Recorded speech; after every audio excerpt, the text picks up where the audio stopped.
Islamic Research Foundation, an international resource center for understanding and clarification on Islam and comparative religion. السلام علیکم ورحمۃ اللہ وبرکاتہ۔ الحمد للہ رب العالمین والصلاة والسلام علی رسول الامین وعلی آلہ وصحبہ اجمعین، اما بعد۔ اعوذ باللہ السمیع العلیم من الشیطان الرجیم، بسم اللہ الرحمن الرحیم۔ رب اشرح لی صدری ویسر لی امری واحلل عقدۃ من لسانی یفقہوا قولی۔ بھائی اور بزرگوں، درس حدیث میں ریاض الصالحین کا یہ 29واں باب ہے، جس کا موضوع ہے مسلمانوں کی ضرورت اور ان کی حاجت پوری کرنے کا بیان۔ اس سلسلے میں امام نووی نے سورہ حج کی سورہ نمبر 22 اور آیت نمبر 77 کو ذکر کیا ہے۔ اللہ تبارک و تعالیٰ فرماتا ہے وَافْعَلُوا الْخَيْرَ لَعَلَّكُمْ تُفْلِحُونَ، اور تم بھلائی کرتے رہو تاکہ تم فلاح پاؤ۔ دوسری آیت جو سورہ مائدہ سورہ نمبر 5 اور آیت نمبر 2 ہے، اس میں اللہ تبارک و تعالیٰ فرماتا ہے وَتَعَاوَنُوا عَلَى الْبِرِّ وَالتَّقْوَى وَلَا تَعَاوَنُوا عَلَى الْإِثْمِ وَالْعُدْوَانِ، آپس میں ایک دوسرے کا تعاون کرو نیکی پر اور تقوی پر، اور دشمنی اور گناہ پر ایک دوسرے کا تعاون نہ کرو۔ ان دو آیتوں میں اللہ تبارک و تعالیٰ نے مسلمانوں کے آپس میں تعلقات کس طرح ہونے چاہیے اس کا ذکر کیا ہے۔ پہلی چیز جو عام ہے وہ یہ کہ مسلمانوں کو آپس میں ایک دوسرے کے ساتھ بھلائی کے ساتھ پیش آنا چاہیے، خیرخواہی کرنی چاہیے۔ یہ مسلمانوں کی کامیابی کی ضامن ہے۔ اگر ہم ایسا کرتے ہیں، ایک دوسرے کے ساتھ بھلائی سے پیش آتے ہیں، اچھا طریقہ اختیار کرتے ہیں، تو ہمیں اس بات کی امید ہے کہ ہم آخرت میں فلاح پائیں گے۔ اور دوسری چیز، دوسری آیت جس میں اللہ تبارک و تعالیٰ نے ہمیں یہ بتلایا ہے کہ ہم مسلمانوں کی یا اپنے مسلم بھائی کی مدد، مسلم بھائی کا تعاون کن چیزوں میں کریں اور کن چیزوں میں نہ کریں۔ دو چیزیں ذکر کی گئی جس میں ایک مسلم بھائی کا تعاون کرنا چاہیے۔ پہلی چیز علی البر، نیکی پر، اور دوسری چیز تقوی پر۔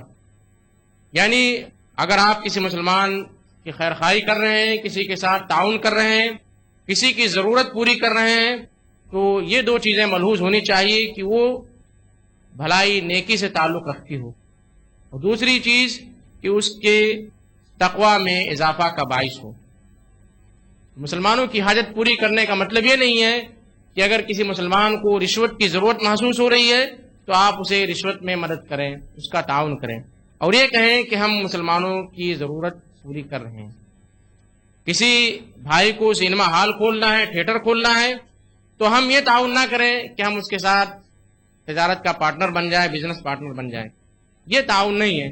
اللہ تبارک و تعالیٰ نے یہاں ذکر کیا علی البر والتقوی، تعاون کے جو راستے ہوں گے، تعاون کن چیزوں میں کیا جائے گا، وہ یہ ہے کہ وہ چیز نیکی کی ہو، بھلائی کی ہو، اور دوسری چیز تقوی کی ہو۔ اور منع فرمایا ولا تعاونوا علی الاسم والعدوان، گناہوں اور دشمنی کے کاموں میں تعاون نہ کریں۔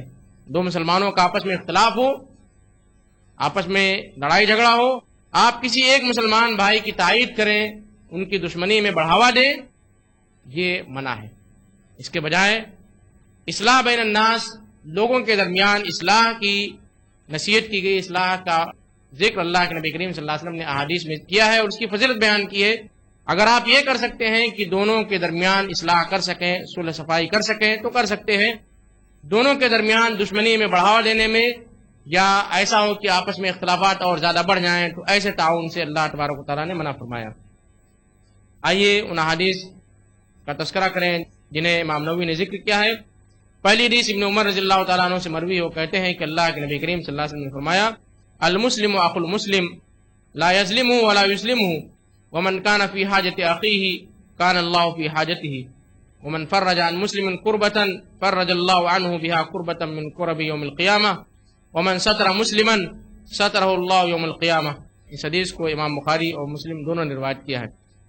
اس حدیث کا ترجمہ یوں ہے، مسلمان دوسرے مسلمان کا بھائی ہے، نہ تو اس پر ظلم کرے گا اور نہ وہ کسی کے حوالے کر دے گا، یعنی اس کی مدد نہیں کرے گا۔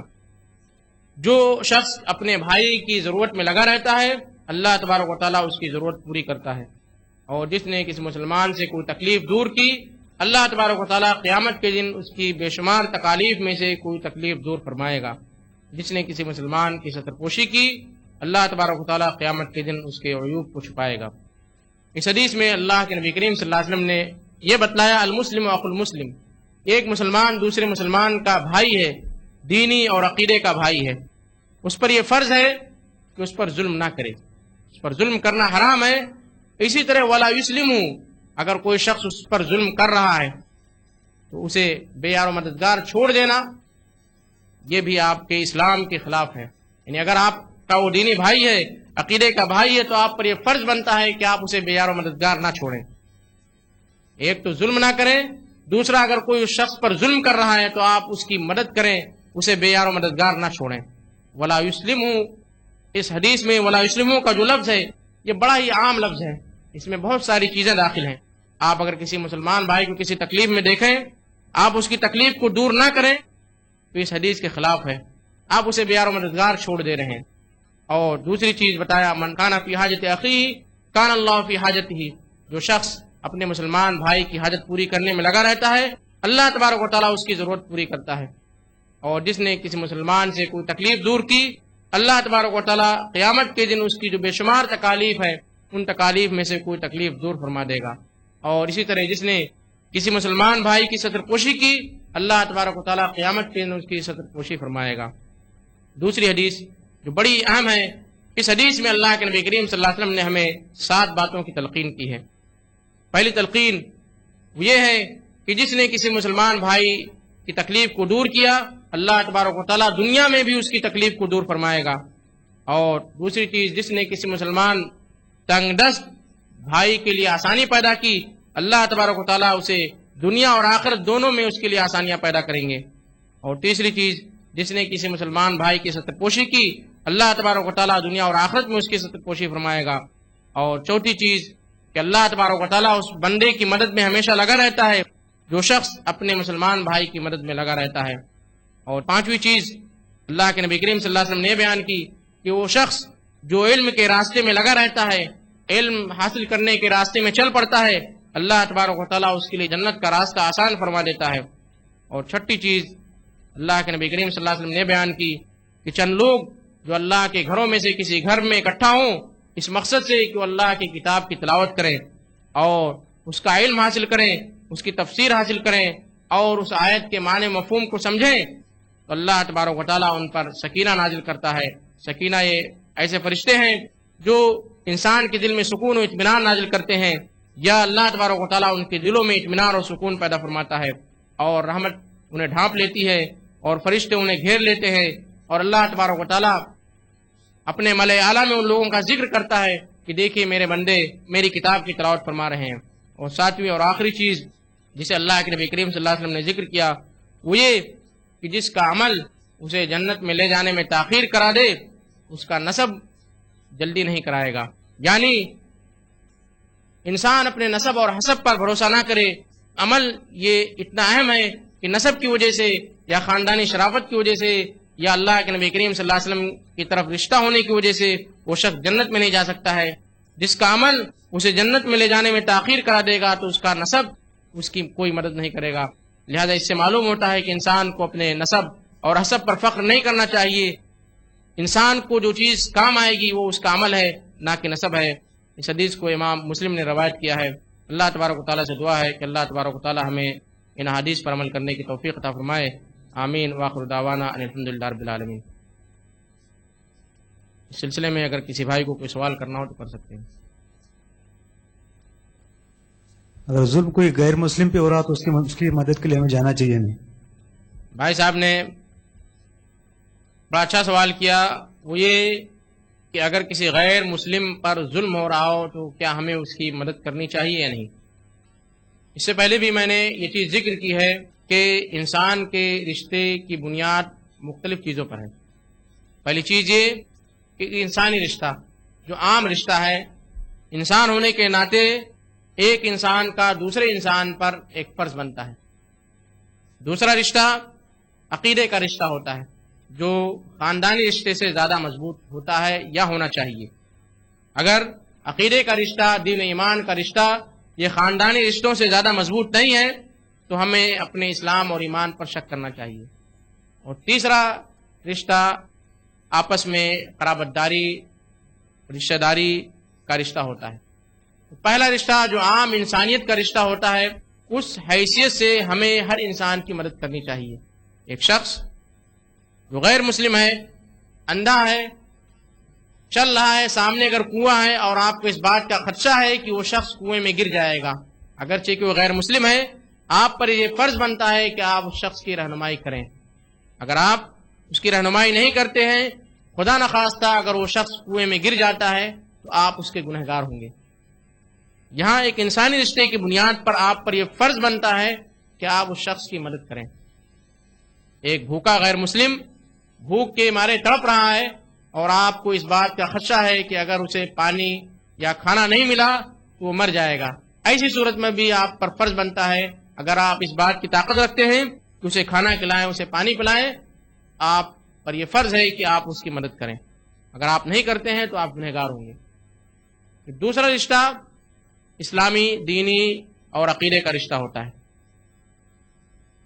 اگر آپ کا کوئی مسلمان بھائی تکلیف میں مبتلا ہے تو آپ کے عقیدے اور ایمان کی بنیاد پر آپ پر یہ فرض بنتا ہے کہ آپ اس کی مدد کریں، آپ اس کی مدد کریں۔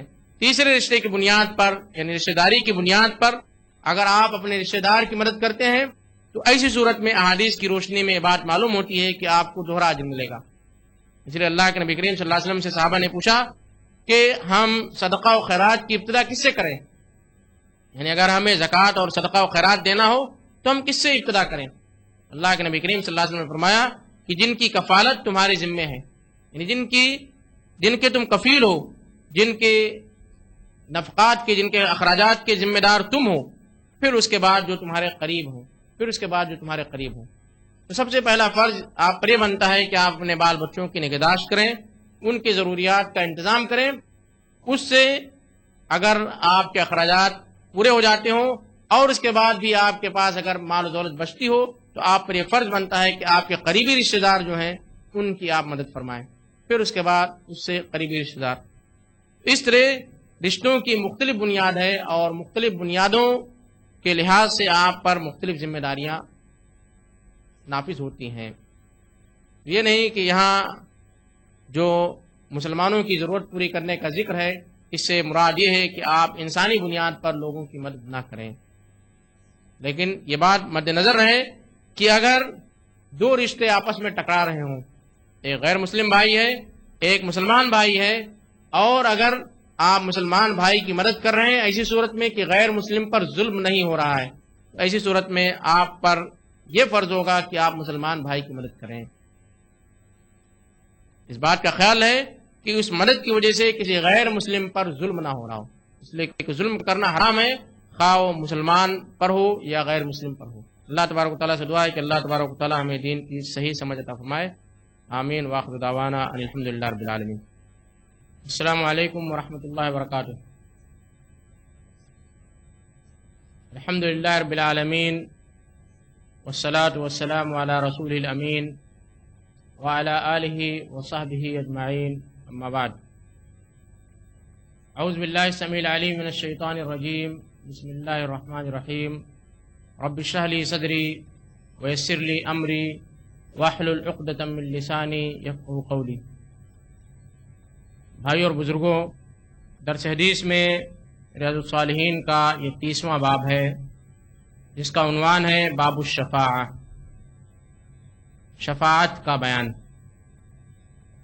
شفاعت کے لغوی معنی ہوتے ہیں کسی بھی چیز کو دوہرا کر دینا، جسے اردو میں سفارش کے نام سے جانا جاتا ہے۔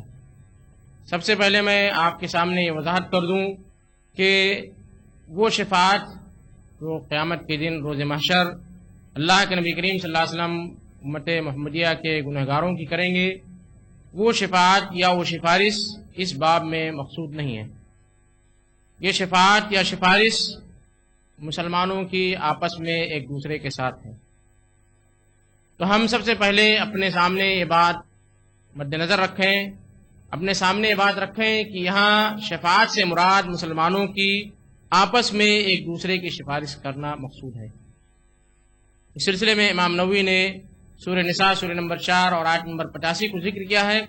اللہ تبارک و تعالیٰ فرماتا ہے من یشفع شفاعۃ حسنۃ یکن لہ نصیب منها ومن یشفع شفاعۃ سیئۃ یکن لہ کفل منها وکان اللہ علی کل شیء مقیتا، جس کا ترجمہ یہ ہے جس نے کوئی اچھی سفارش کی اس کے لیے بھی اس کا حصہ ہوگا، اور جس نے کوئی بری سفارش کی اس کا گناہ اس پر ہوگا، اور اللہ تبارک و تعالیٰ ہر چیز پر قادر ہے۔ اس آیت میں اللہ تبارک و تعالیٰ نے سفارش کی 2 قسمیں بیان کی ہیں۔ پہلی قسم جسے قرآن میں شفاعت حسنہ کہا گیا ہے، یعنی اچھی سفارش۔ اس کی تفسیر جب ہم دیکھتے ہیں تو اس کی تفسیر میں مفسرین نے لکھا ہے کہ شفاعت حسنہ سے مراد وہ شفاعت جو قرآن اور حدیث سے ثابت ہے، اور شفاعت سیئہ سے مراد وہ شفاعت، وہ سفارش جس کی قرآن اور حدیث میں ممانعت کی گئی ہے۔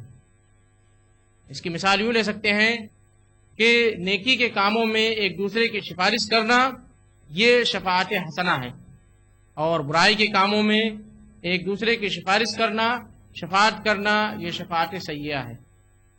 اس کی وضاحت آنے والی احادیث سے بھی ہو سکتی ہے۔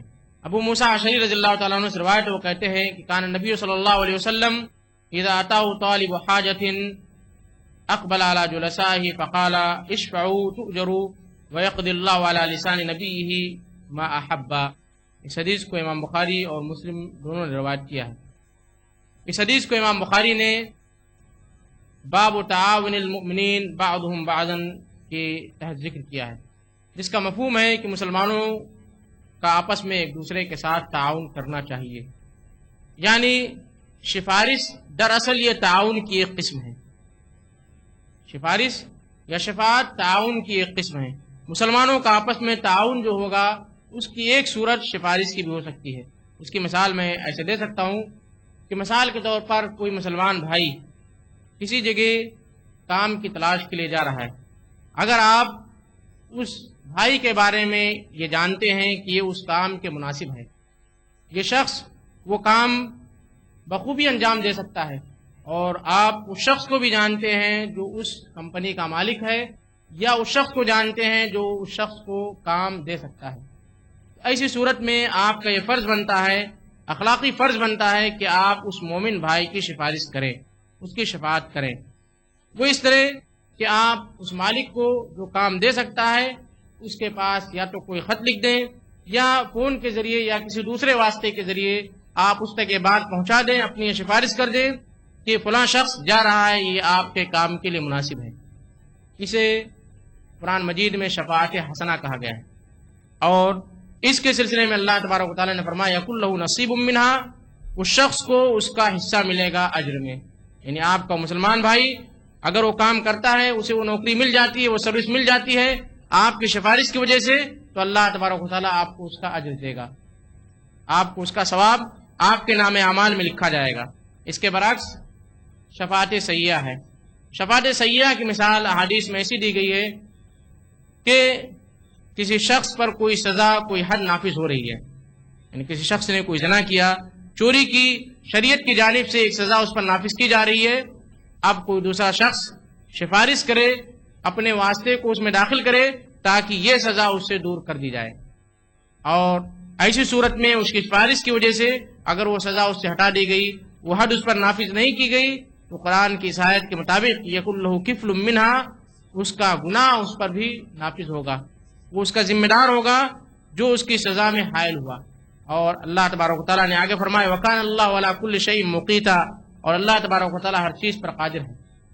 اس آیت کے اختتام کا مفہوم یہ ہے کہ کسی کی سفارش کرنے کی وجہ سے اللہ تبارک و تعالیٰ کے کام کاج پر کوئی اثر نہیں پڑتا ہے، سوائے اس کے کہ اللہ تبارک و تعالیٰ یہ چاہتا ہے کہ مومنین آپس میں ایک دوسرے کی شفاعت کریں، سفارش کریں، اس کے ذریعے آپس میں وہ ثواب اور اجر حاصل کریں۔ اللہ تبارک و تعالیٰ ہمیں یہ موقع دیتا ہے کہ ہم اس کے اجر و ثواب کو زیادہ سے زیادہ حاصل کر لیں۔ اس کا مفہوم یہ نہیں کہ اللہ تبارک و تعالیٰ اس پر قادر نہیں ہے، اللہ تبارک و تعالیٰ کو اس کی شفاعت کی ضرورت ہے۔ اس حدیث میں ابو موسیٰ اشعری کہتے ہیں کہ اللہ کے نبی کریم صلی اللہ علیہ وسلم کے پاس جب کوئی ضرورت مند شخص آتا تو اللہ کے نبی کریم صلی اللہ علیہ وسلم اپنے صحابہ سے کہتے تم اس کی سفارش کر دو تاکہ تمہیں بھی اجر نصیب ہو جائے، تمہیں بھی اجر مل جائے۔ اور اللہ کے نبی کریم صلی اللہ علیہ وسلم آگے فرماتے ہیں کہ اللہ تبارک و تعالیٰ اپنے نبی کے ذریعے اپنے نبی کی زبانی جو بھی چاہتا ہے کرا لیتا ہے، یعنی اللہ تبارک و تعالیٰ جو چاہے گا وہی ہوگا، لیکن مسلمانوں کا یہ فرض بنتا ہے کہ اس اجر میں ایک دوسرے کے شریک ہو جائے۔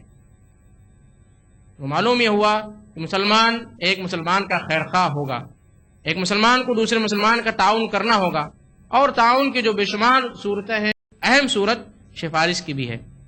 آئیے اللہ کے نبی کریم صلی اللہ علیہ وسلم کی سفارش کی ایک صورت آپ کے سامنے ذکر کریں۔ ابن عباس رضی اللہ تعالیٰ عنہ نے روایت کیا ہے بریرہ اور مغیث کے قصے کے بارے میں۔ بریرہ اور مغیث یہ دونوں لونڈی اور غلام تھے، دونوں میاں بیوی تھے۔ حضرت مغیث کی بیوی کا نام بریرہ تھا، دونوں جب غلامی کی صورت میں تھے آپس میں ایک دوسرے کے ساتھ نکاح میں تھے، اور بریرہ حضرت عائشہ رضی اللہ تعالیٰ عنہ کی لونڈی تھی۔ حضرت عائشہ رضی اللہ تعالیٰ عنہ نے حضرت بریرہ کو آزاد کر دیا۔ اسلام میں یہ حکم ہے کہ جب غلام آزاد ہو جائے اور دونوں میاں بیوی ہوں، آزاد ہو جانے کے بعد انہیں یہ اختیار دیا جائے گا، یہ چانس دیا جائے گا کہ اب اگر دونوں میاں بیوی کے حصے سے رہنا چاہتے ہیں تو رہ سکتے ہیں، یا فوراً اس بات کا اظہار کر دیں کہ ہم دونوں ایک دوسرے کے ساتھ نہیں رہیں گے۔ یہ آزادی کے بعد یہ اختیار میاں بیوی دونوں میں سے ہر ایک کو ملتا ہے، خواہ بیوی آزاد ہو یا اس کا شوہر آزاد ہو۔ تو جب حضرت بریرہ آزاد ہوئی تو انہوں نے یہ تصور کیا، یہ خیال کیا کہ مجھے اب اس غلام کے ساتھ نہیں رہنا چاہیے، اور انہوں نے یہ اعلان کر دیا کہ میں حضرت مغیث کے ساتھ نہیں رہوں گی۔ حضرت مغیث کا حال یہ تھا کہ وہ ان کے عاشق تھے، ان کے پیچھے پیچھے گلیوں میں دوڑتے تھے اور روتے تھے کہ میں تمہارے ساتھ رہنا چاہتا ہوں۔ اللہ کے نبی کریم صلی اللہ علیہ وسلم کو حضرت مغیث کی حالت بڑی خراب لگی۔ آپ نے حضرت بریرہ سے سفارش کی کہ اے بریرہ، تم حضرت مغیث کے ساتھ زندگی گزار لو، تم ان کی نگاہ میں باقی رہو۔ حضرت بریرہ نے پوچھا کہ اللہ کے رسول کیا یہ شرعی حکم ہے؟ اللہ کے نبی کریم صلی اللہ علیہ وسلم نے فرمایا نہیں، بلکہ یہ صرف میری سفارش ہے۔ تو جب بریرہ نے کہا کہ میں آپ کی سفارش کو قبول نہیں کروں گی، جب اسلام نے مجھے اس بات کا اختیار دیا ہے کہ آزاد ہو جانے کے بعد میں اپنے غلام شوہر کے ساتھ رہ سکوں یا میں آزاد ہو جاؤں، تو میں اپنی اس آزادی کو اختیار کرتی ہوں۔ کیونکہ یہ شرعی حکم نہیں تھا، بریرہ نے اللہ کے نبی کریم صلی اللہ علیہ وسلم کی سفارش کو قبول نہیں کیا، اور وہ آزاد ہو گئی، اور انہوں نے حضرت مغیث کے ساتھ رہنا پسند نہیں کیا۔ تو یہاں اللہ کے نبی کریم صلی اللہ علیہ وسلم نے جب ایک صورتحال دیکھی اور میاں بیوی کے درمیان اصلاح کی ایک صورت دیکھی، تو ایسی صورت میں اللہ کے نبی کریم صلی اللہ علیہ وسلم نے سفارش کی کہ اے بریرہ، تم حضرت مغیث کے ساتھ زندگی گزار لو۔ تو اس قسم کے جہاں بھی مواقع آئیں میاں بیوی میں اختلافات کے، یا آپس میں جو پارٹنر اس میں اختلافات کی جو صورتیں نظر آئیں، تو ایسی صورت میں اگر آپ کی سفارش، آپ کی شفاعت کام کر سکتی ہے، تو ایسی صورت میں ہمارا مسلمان ہونے کے ناطے یہ اخلاقی فرض بنتا ہے کہ ہم اپنی سفارش اور اپنی شفاعت کا استعمال وہاں کریں، تاکہ یہ تعلقات یا یہ چیز نافذ ہو جائے اور یہ تعلقات باقی رہیں۔ اللہ تبارک و تعالیٰ سے دعا ہے کہ اللہ تبارک و تعالیٰ ہمیں صحیح سفارش کرنے کی توفیق عطا فرمائے اور ناجائز اور غلط کاموں میں سفارش کرنے سے بچائے۔ آمین۔ وآخر دعوانا ان الحمدللہ رب العالمین۔ اس سلسلے میں اگر کسی بھائی کو کوئی سوال کرنا ہو تو کر سکتے ہیں۔ السلام علیکم۔ وعلیکم السلام۔ آپ نے جو سفارش حسنہ کا ذکر کیا کہ ہم کسی کو جانتے ہو اور اس کمپنی کے مالک کو بھی جانتے ہو جہاں پہ وہ صحیح کام کر سکتا، اپنی سفارش کر دی، اور کوئی ایک دوسرا مومن بندہ ہو جو اس سے بہتر ہو اور ہماری سفارش کی وجہ سے اس مومن بندے کا حق مارا جائے، اور وہ ہمارے جو جانکار جو ہے کمپنی کا مالک اسی کو نوکری دے جس نے ہم نے سفارش کی ہے، تو یہ کیا صحیح ہوگا؟ بھائی صاحب نے ذکر کیا، اس سوال کا مفہوم یہ ہے کہ ہماری سفارش کی وجہ سے کسی دوسرے کا نقصان ہو رہا ہے، تو ایسی صورت میں کیا ہم سفارش کریں گے یا نہیں؟ اس سے پہلے آپ لیکچر میں بتایا گیا ہے کہ مشورہ جب کسی شخص سے لیا جائے تو اب آپ کا یہ فرض بنتا ہے کہ آپ صحیح معنوں میں اور صحیح مشورہ اسے دیں۔ آپ کو یہ بات معلوم ہے کہ یہ بھائی، یہ شخص اس کام کے لیے زیادہ مناسب ہے، لیکن اس سے پہلے ایک شخص اس پوسٹ پر موجود ہے جو اس کام کو بخوبی انجام دے رہا ہے۔ جب آپ اس کی سفارش کر رہے ہیں تو اس سفارش کے ساتھ آپ ایک مسلمان بھائی کو نقصان بھی پہنچا رہے ہیں. ایسی صورت میں وہ سفارش آپ کی شفاعت حسنہ یا صحیح سفارش نہیں ہوگی. ایک شخص کے لیے تو صحیح سفارش ہو رہی ہے، لیکن ایک دوسرے شخص کے لیے وہ شفاعت سیئہ ہو رہی ہے. اور اصول فقہ کا یہ قاعدہ ہے کہ کسی بھی نقصان دہ چیز کو دور کرنا یہ زیادہ ضروری ہے بجائے اس کے کوئی نفع والی چیز حاصل کی جائے. ایسی صورت میں آپ کی سفارش یہ شفاعت حسنہ یا صحیح سفارش کی صورت میں داخل نہیں ہوگی، بلکہ یہ شفاعت سیئہ کی صورت میں داخل ہوگی. اس سوال میں ضمنی سوال یہ ہے کہ اگر ایک پوسٹ کے 2 دعوے دار ہوں، ایسی صورت میں ہم کس طرح سفارش کریں؟ ایسی صورت میں آپ کا یہ فرض بنتا ہے کہ جو 2 دعوے دار ہیں ان میں سب سے صحیح اور مناسب جو اس پوسٹ کے لائق ہے آپ اس کی سفارش کریں.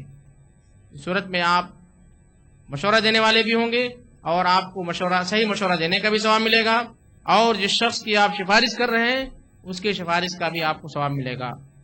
تو جب ایک پوسٹ کے 2 امیدوار ہوں، دونوں امیدوار میں جو زیادہ لائق اور زیادہ مناسب ہے آپ اس کی سفارش کریں گے تو شفاعت حسنہ ہوگی. لیکن بجائے اس کے کہ آپ ایسے شخص کی سفارش کریں جو حقیقی معنوں میں اس کا مستحق نہیں ہے، تو ایسی صورت میں آپ گنہگار ہوں گے اور آپ شفاعت سیئہ کے کرنے والے ہوں گے. آخری سوال. السلام علیکم. وعلیکم السلام. شیخ، ابھی آپ نے بتایا کہ اچھی سفارش کرنے سے ثواب حاصل ہوتا ہے اور ہمیں کرنا چاہیے.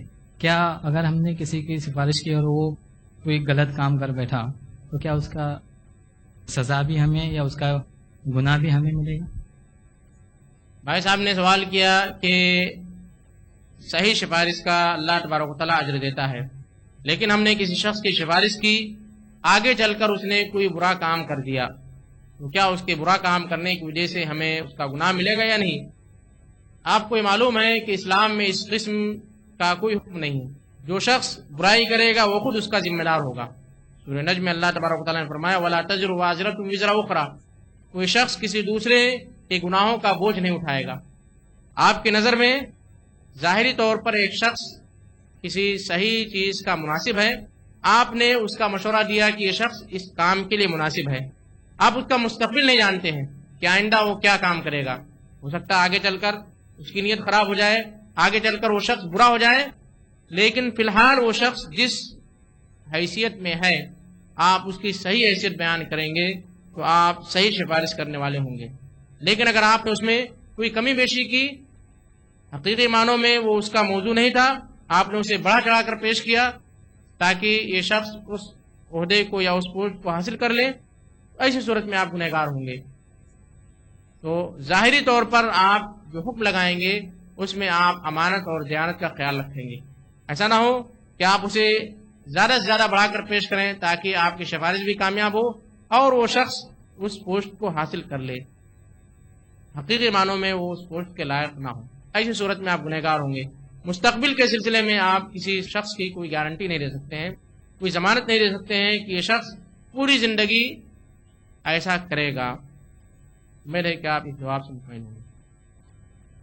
وآخر دعوانا ان الحمد للہ رب العالمین.